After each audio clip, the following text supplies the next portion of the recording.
नमस्कार प्रणाम, मैं हूं घनश्याम।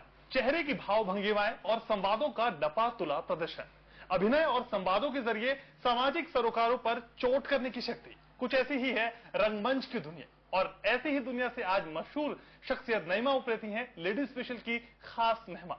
बात कर रहा हूं नईमा उप्रेती की। नईमा जी, बहुत बहुत स्वागत है आपका लेडीज स्पेशल में। नईमा जी, सबसे पहले सवाल जो मेरे जहन में आता है, जो ख्याल मेरे मन में आता है, नईमा जी का कहाँ बीता बचपन, कहाँ की पढ़ाई लिखाई और क्या कुछ यादें बचपन को लेकर जहन में आती है?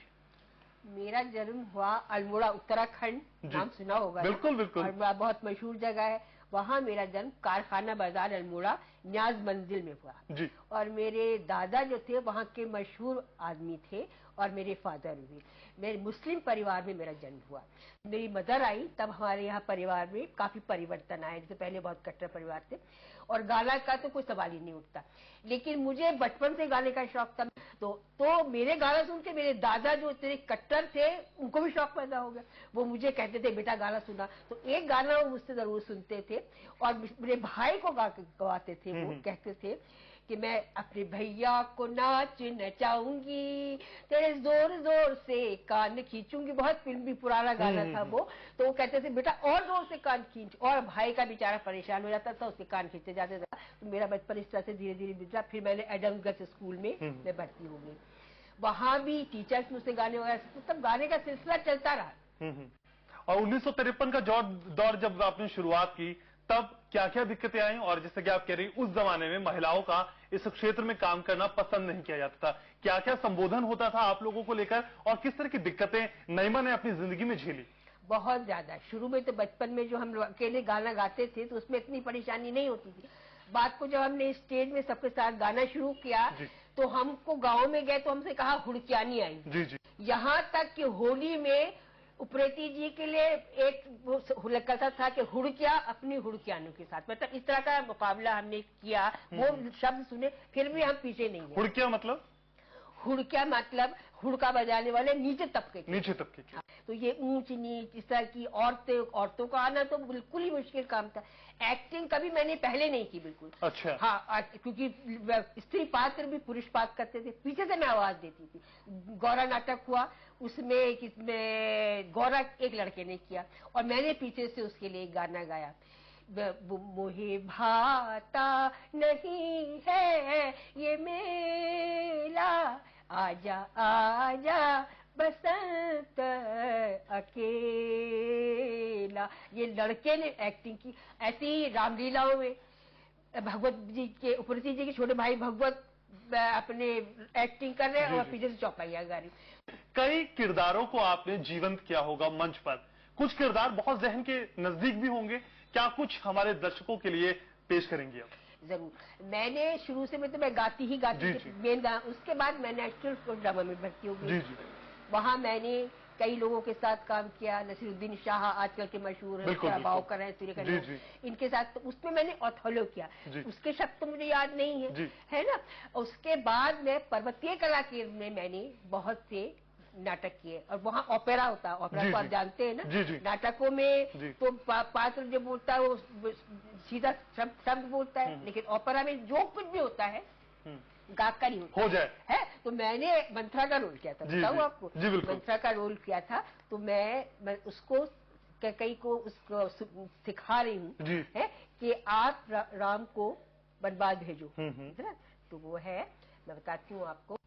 क्यों तुम हो भूल बैठी सुनिए हो राज रानी, क्यों तुम हो भूल बैठी सुनिए हो राज रानी, कल राम राज पावे राजा ने मन में ठानी, संकट भरत को होगा नहीं पावे राजधानी, महारानी कोप भवन में जाकर मांगो वरदान, रानी राजा भरत बनावो, रानी राजा भरत बनावो, बन राम हुक्म दिखलावो, मन वांछित फल जब पाओ तब ही रहे तुम्हारो मान, महारानी कोप भवन में जाकर मांगो वरदान। तो आज भी वो ताजगी आवाज में बरकरार है और जो भावभंगिमा है चेहरे पे हम देख सकते हैं। बहुत खूब। मोहन जी के साथ शादी की तो एक मुस्लिम परिवार से हिंदू परिवार में, वो भी ब्राह्मण परिवार में, कि क्या कुछ था तब चल रहा और किस तरह का सामाजिक रिएक्शन देखने को मिला, क्योंकि ये रिश्ता शायद उस दौर में आसानी से हजम होने वाला तो नहीं था। क्या कुछ आपने झेला उस वक्त, जानना चाहेंगे? प्रीति जी के बारे में? जी जी, कैसे मुलाकात हुई, कहाँ मिले? तो वो मैं आपको बताती हूँ कि बचपन मैं एडम्स गर्ल्स स्कूल से जी संगीत गाती थी और मैं कंपटीशन में भाग लेती थी। इसी कंपटीशन में प्रीति जी पढ़ाई करते थे इलाहाबाद में, वहां से आए थे तो उनको जज बनाया। तो उन्होंने पहली बार मुझे स्टेज पर गाते देखा, मैंने उनको नहीं देखा था और उन्होंने मुझे सेकंड ले लिया। फर्स्ट से लेके सेकंड मुझे बहुत गुस्सा आया। मैंने कहा कौन था ये जज, मैं तो हमेशा फर्स्ट आती रहती हूँ, मुझे सेकंड कैसे आ गया? अब आपने सुना होगा घसियारी नृत्य बहुत ही फेमस हो गया, उदय शंकर ने बनाया था।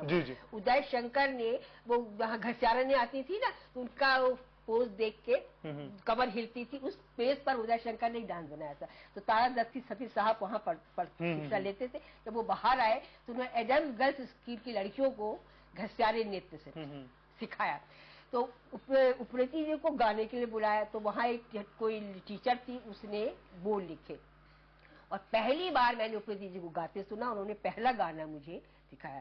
अब मैं बताती हूँ आपको। घा कटड़ जानू हो दीदी, घा कटड़ जानू हो दीदी, घा कटड़ जानू, घा काटूला पुल बांधूला, घर लीजूला हो दीदी, के भालो माँ नीचा हो भागी म्यारा इजू का देशा, के भालो है नीचा हो भागी म्यारा इजू का देशा। तो ये घसियारी नृत्य हमने जगह जगह पेश किया और वो बहुत सफल रहा। पर्वतीय कला केंद्र को भी हमने सिखाया, अब भी करते। इस रिश्ते में जो मोहन प्रीति जी के साथ आपका बना, हिंदू मुस्लिम, क्या कोई ऐसी बात आई, क्या कुछ कभी झेलना पड़ा इस रिश्ते को लेकर? बहुत कुछ झेलना पड़ा, क्योंकि देखिए शुरू में तो हम लोग एक पार्टनर थे।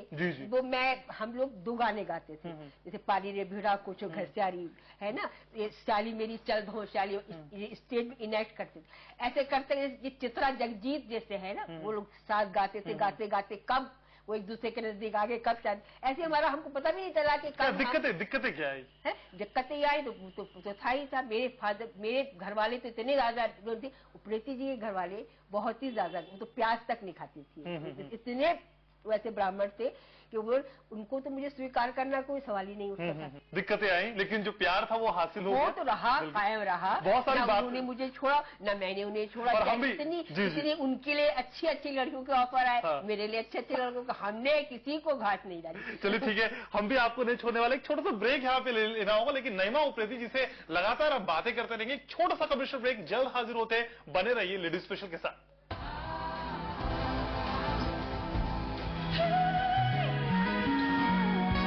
ब्रेक के बाद आपको स्वागत है। आप देख रहे हैं हमारा खास कार्यक्रम लेडीज स्पेशल और आज हमारी मेहमान है मशहूर थिएटर आर्टिस्ट नईमा प्रीति। नईमा जी, बहुत सारी बातें ब्रेक से पहले की और अब बात करें अगर आंचलिक साहित्य की, तो क्या लगता है कि जब भी लोगों तक पहुंचता है तो सिर्फ मंच के माध्यम से पहुंचता है और जो मेन स्ट्रीम है रंगमंच वहां तक नहीं पहुंच पाता। क्या दिक्कतें आप मानती हैं?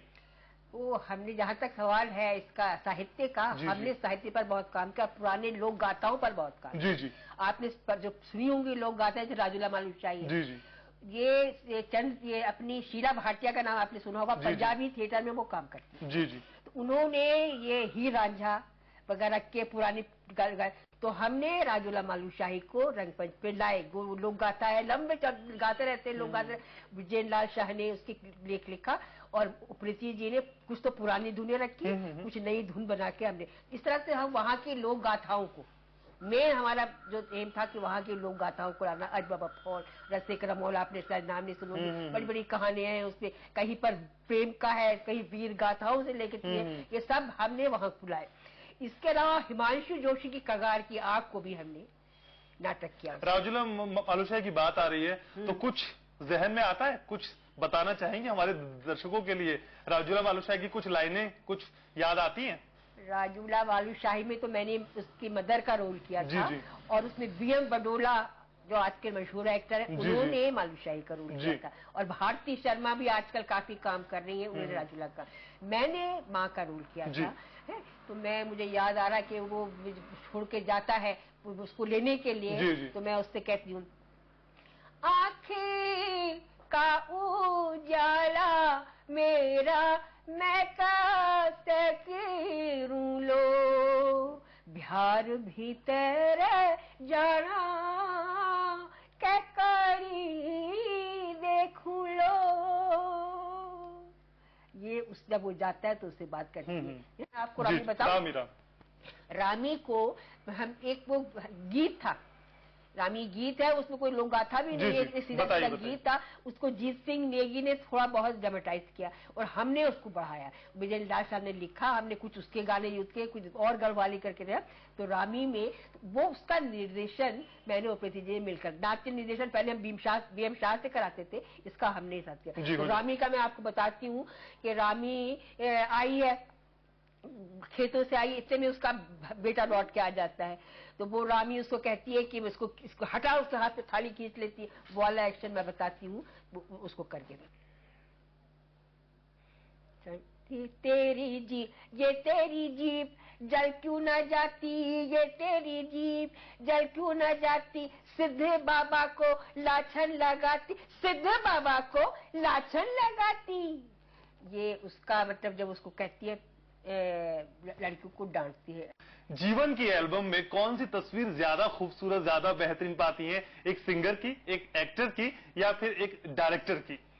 मेनली सिंगर की, क्योंकि बचपन से मुझे गाने का शौक था और मैं तो प्लेबैक सिंगर बनना चाहती थी, हो नहीं पाया वो।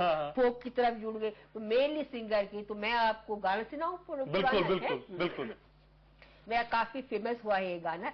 एक तो फेमस हुआ है बेरूपा को, जी, उससे शुरू करती हूँ। बिल्कुल। वो उसकी धुन बहुत धीमी थी। बेरूपा का मालूम नहीं आपको, ये लोकगीत नहीं है, ये लोकगीत बन गया है। प्रीति जी ने कहीं सुना था इसको, किसकी धुन बड़ी स्लो थी। बेरूपा को बारहमासा, इस तरह की धुन थी। उसको थोड़ी द्रुत गति दे दी प्रीति जी, हो जाए। बेरूपा को बारहमासा हुनरण का पलपा कुचैता, मेरी छैला रून भूड़ा दिन आया। हमारा HMV ने भी रिकॉर्ड किया था इस गाने। जी जी जी। अब जब आपने शुरुआत पहले की थी तब इतनी लाइटें नहीं रहती होंगी, इतना साउंड नहीं रहता होगा, इतना सब कुछ एडवांस नहीं था। और अब जब इतना सब कुछ हाईटेक हो गया, तो इस बदले बदले रंग रूप को किस तरह से आप सोचती हैं, किस तरह से आप पाती हैं? उसमें ये होता है ना कि आप साउंड इफेक्ट्स, ये लाइटिंग वेरी सिंपल लाइटिंग होती है। अब वो पानी में हो रहा है, धुआं छोड़ रहे हैं, ये उससे मतलब वो जो आत्मा जो है थोड़ी थोड़ी खत्म होती जा रही है। जो सिंपल पहले जो था, उसमें जो पूरा नाटक में जो थी बात, मतलब आज का जो जनरेशन है वो पुराने, उसको जब हम नौटंकी गाना सुना शुरू कर दे तो बोला, आप सबने सराहा मेरे नृत्य को, मेरा गाना सभा में सभी को रुचा, पर अतिथि जो पधारे अज बड़े दूर से, उनका दिन का प्रदर्शन अभी है बचा। ये गाते थे लोग पूरी आवाज में नौटंकी वाले ना, और लोग एंजॉय अब नहीं कर पाएंगे, उसको लंबा लंबा जाता है ना। अब वो उसकी जगह मतलब काफी कुछ और चीजें मिल गई है। तो खैर बदलाव में ये होता है कि अच्छा भी होता है, दोनों चीजें बदलाव के साथ साथ चलती जाती है। मोहन उपेंद्र जी की बात करते हैं तो रंगमंच का एक बहुत ही सशक्त और मजबूत स्तंभ, उनके साथ कोई जहन में आती है कोई याद, कोई किरदार या फिर कोई गाना जो उस यादों के झरोखे में आपको फिर से लेके जाता है? मोहन उपेंद्र जी को लेके, और वो कोई गाना उनको देख के एक गाना याद आता है। जी सुनाइए।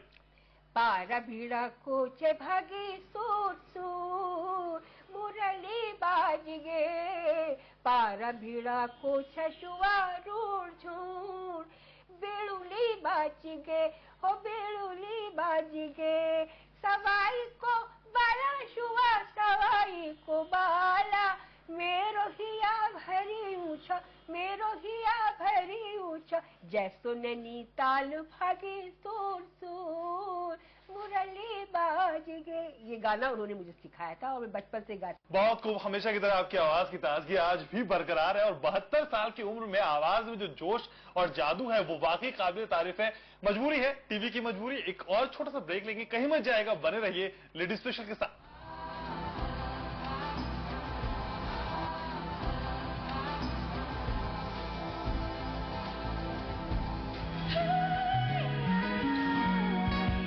ब्रेक के बाद आपको स्वागत है। आप देख रहे हैं हमारा खास कार्यक्रम लेडी स्पेशल, और आज लेडी स्पेशल की स्पेशल लेडी है नईमा उप्रेती, जो सिंगर भी हैं, डांसर भी हैं, आर्टिस्ट भी हैं, प्रोड्यूसर भी हैं, डायरेक्टर भी हैं। इतनी सारी शख्सियत एक ही चीज में है, बहुत खूब है। अब सवालों का सिलसिला शुरू करते हैं नईमा जी। बात करते हैं नेशनल स्कूल ऑफ ड्रामा की, वहां के कुछ अनुभव, और साथ ही साथ दूरदर्शन में आप इतने साल रही, इतने साल काम किया, वो अनुभव हमारे दर्शकों के साथ हम बांटना चाहें। नेशनल स्कूल ऑफ ड्रामा मैंने 67-69 में पास किया। तो मेरा ऐसा पीरियड रहा कि उसमें जो वहाँ के मशहूर लोग थे, जैसे कि सुधा शिवपुरी आपने आप जानती होंगी, है बजाज साहब, ये सब रिपर्टरी में थे उस टाइम पर, इन्होंने हमको सिखाया। और ये सुरेखा सीकरी, उत्तरा बावकर, सुरेखा आजकल काफी फेमस हो रही है, ये लोग सब जो थे वो सेकेंड ईयर में थे जब मैं फर्स्ट ईयर में आई। उसके बाद नसरुद्दीन आए, ओमपुरी आए, ये सारा M.K. रैना आए, तो मेरा एक्सपीरियंस ये मतलब HPN में रही। और 2 साल मैंने पास करने के बाद 2 साल रिपर्टरी में रही। तो मेरे काफी लोग जो कि आजकल बहुत मशहूर है और नेशनल ड्रामा का नाम इब्राहिम वकाई साहब का नाम लेते हैं, तो मैं भी उनके स्टूडेंट हूँ और उनके साथ मेरा काफी कुछ रहा। उत्तरा और सुरेखा तो मेरी बहुत प्यारी सहेलियां भी थी। और दूरदर्शन को याद बाद मैंने ये रिपर्टरी खत्म करके फिर मैं 1973 में मैंने दूरदर्शन ज्वाइन किया। दूरदर्शन हमने अब तो अब बहुत ही एडवांस हो गई टेक्नोलॉजी। हमने जब किया था तो 2 इंच मोटे VTR में रिकॉर्डिंग करते थे, एडिटिंग फैसिलिटी नहीं थी। अगर हम नाटक करेंगे 1-1.5 घंटे का, तो अगर एक डायलॉग कोई खा गया तो पूरा नाटक रिकॉर्ड करना पड़ता था। उसके बाद 2 इंच VTR में एडिटिंग फैसिलिटी आई, उसके बाद BCN आए, फिर ये आ गया आपका हाई बैंड, लो बैंड, ये, और अभी बेटा, और अभी आपकी तरह। तो इस तरह मतलब पूरा एक्सपीरियंस है। और एक बात आपको और बताऊं कि पहला जो कलर प्रोग्राम था वो हमने किया। हाँ, प्रोड्यूसर शरद दत्त थे और मैं प्रोडक्शन असिस्टेंट थी, और वो कार्यक्रम साथी साहब ने हमारे साथ बैठ के देखा, पहला मतलब कलर प्रोग्राम। तो पूरा मैं जी हूँ, black and white, VTR, high band, low band, पूरा दूरदर्शन में 22 साल मैंने जो अनुभव किया। बहुत सारे प्रोग्राम में डॉक्यूमेंट्री भी बनाई, चिल्ड्रन प्रोग्राम भी, महिला प्रोग्राम भी, म्यूजिक डायरेक्टर, आप काफी कुछ अनुभव बहुत रहा। रंगमंच की अगर बात करते हैं और पहाड़ी साहित्य की बात करते हैं, इस लोकप्रिय, इसके उतना लोकप्रिय नहीं हो पा रहा, क्या कुछ लगता है कि और ज्यादा लोकप्रिय बनाने के लिए, लोगों तक और ज्यादा पहुंचाने के लिए क्या कुछ प्रयास होने चाहिए? हाँ, ज्यादा से ज्यादा मतलब फिल्मों में भी, वैसे राजूला मालूम शाही पर कई लोग फिल्म बनाने की कोशिश कर रहे थे, हम भी है उसमें कि शायद हम कुछ बोल सके। तो ये चीजें फिल्मों में भी आई। फिल्म में ज्यादा प्रॉपर होता, सीरियल बने इस पर, कई चीजों पर सीरियल, क्योंकि आजकल ज्यादा इसमें इसको बढ़ाने के लिए आप ये प्रयत्न किया जा सकता है, इनको ज्यादा से ज्यादा इस मीडिया में लाया जाए। और नई पीढ़ी की बात करें, जो नई जनरेशन है, उनमें किस तरह का उत्साह आप देखती हैं रंगमंच को लेकर, थिएटर को लेकर? है भी, कुछ में है, कुछ में नहीं भी है। कई लोग तो बहुत मतलब उत्साहित रहते हैं, काफी कुछ कर रहे हैं इस फील्ड में। कई ज्यादातर सीरियल में इसमें चले जाते हैं, कुछ फिल्मों में चले जाते हैं, लेकिन तब भी काफी कर रहे हैं। नेशनल स्कूल ड्रामा से जो मैं 1969 से जो मैं मेरे साथ थे, वो अब तक लगे हुए हैं, काफी कुछ कर रहे हैं। रैना कर रहे हैं, ये अपने जो डायरेक्टर थे वो कर रहे हैं, उससे अंकुर साहब, मतलब ये लोग मतलब सब लगे हुए हैं, काफी कुछ कर रहे हैं। ये बात नहीं कि थिएटर की ऑडियंस नहीं है, थिएटर की ऑडियंस भी है, लेकिन ये अगर नाटक फिल्मों में भी हो और ये गाथाएं हैं, ये हैं, उसमें फिल्म में जाए तो ज्यादा लोगों तक पहुंचेगी। तो अब बारी है फिर से कुछ सुनने की, कुछ सुनाएंगी? किसकी क्या सुनाएंगी? फोक में क्या सुनाएंगी, गीत क्या सुनाएंगी, बताइए। फोक में मैं आपको सुनाती हूँ, लाली मेरा बहुत मशहूर गाना था, मेरा उपेंद्र जी का, उसमें HMV भी हमने रिकॉर्ड किया। जी बताएं। लाली ओ लाली होशिया, पधानी लाली तिल धारो बोला, ओ लाली नटिया, पधानी लाली तिल धारो बोला। सवाई को बाला लाली, सवाई को बाला, मेरो हिया भई उछो, ओ लाली होशिया, पधानी लाली जय सोनेली ताला, ओ लाली होशिया, पधानी लाली तिल धारो बोला। National school of drama, drama division, Doordarshan, बहुत कुछ किया अपनी जिंदगी में और 72 साल आपने निकाल दिए इसी क्षेत्र के लिए। अब क्या कुछ कर रही हैं फुर्सत के लम्हों में, क्या कुछ चला रही हैं? हमें पता चला कि पर्वतीय कला केंद्र भी आप चलाती हैं, क्या कुछ इन दिनों हो रहा है? मैं पर्वतीय कला केंद्र को ही बहुत आगे बढ़ाना चाहती हूँ, उसके पीछे लगी हुई हूँ। नए नए कलाकार, तो मैं चाहती हूँ कि मेरे जीवन तक ये बंद नहीं, नए नए कलाकार आए, नए नए कार्यक्रम हुए। तो सारा मतलब मैंने सारा अपने जीवन जो है इसी रंगमंच पर ही समर्पित किया हुआ है, और तो कुछ है नहीं। जी, अब प्रोग्राम हमारा है लेडीज स्पेशल, महिलाओं की बात करते हैं। महिला को नईमा कैसे देखती हैं अपनी जिंदगी में, और विमेन पावर को कैसे डिफाइन करती हैं? क्या परिभाषा आपके शब्दों में है, क्या लफ्ज आप देंगी महिला शक्ति को? महिलाओं को मेरा ये है कि मैंने उस जमाने में काम किया जबकि कोई स्टेज में आ ही नहीं सकता था। उस जमाने से शक्ति आई, पहली चीज। दूसरी चीज कि मैंने एक हिंदू ब्राह्मण से विचार किया, तो ये जो हिंदू मुसलमान ये जात पीत है, इनसे महिलाओं को उठना चाहिए, राजनीति में भी आना चाहिए महिलाओं को। मैंने राजनीति में भी काम किया, कांग्रेस पार्टी में मेरे फादर उसके प्रमुख थे, उसमें भी किया। तो ये इसमें महिलाएं आएंगी तो महिलाओं की समस्याओं को ज्यादा समझ सकती है, महिलाएं ज्यादा समझ सकती है और उनका समाधान भी कर सकती है। तो मैं ये चाहती हूँ कि संगीत में आए, इसमें आए, राजनीति में भी आए, ज्यादा से ज्यादा सामाजिक कार्यकर्ता बने, जो मतलब देश का उद्धार महिलाएं करे। बहुत कुछ कर सकती है महिलाएं, उनमें बहुत ताकत है, बात नहीं है। बिल्कुल, महिलाओं पुरुष से आप पीछे नहीं है किसी भी हालत में, आप ये समझिए। चलिए, आपकी बात मैं मान लेता हूँ। और जो घड़ी की सुइयां हैं वो बहुत तेज तेज भाग रही हैं, उनको रोकूंगा, लेकिन आपको शुक्रिया करूं उससे पहले मैं चाहूंगा कुछ और सुना दें चलते चलते हमारे दर्शकों के लिए।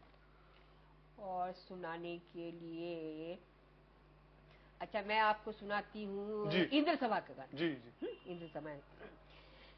महफिले राजा में पुखराज परी आती है, महफिले राजा में पुखराज परी आती है, सारी परियों की वो सरताज परी आती है, सारी परियों की वो सरताज परी आती है, महफिले राजा में। बहुत खूब, बहुत खूब। और आपने सहारा समय के लिए और खासकर लेडीज स्पेशल के लिए आपने वक्त निकाला, बहुत बहुत शुक्रिया। आपका भी बहुत बहुत धन्यवाद कि आपने हम जैसे पुराने लोगों को कुछ कहने का, लोगों के सामने रखने का मौका दिया। जी, बहुत बहुत शुक्रिया। तो ये थी आज की हमारी खास मुलाकात हो रही थी मशहूर थिएटर आर्टिस्ट नईमा उप्रेती से। अगर आप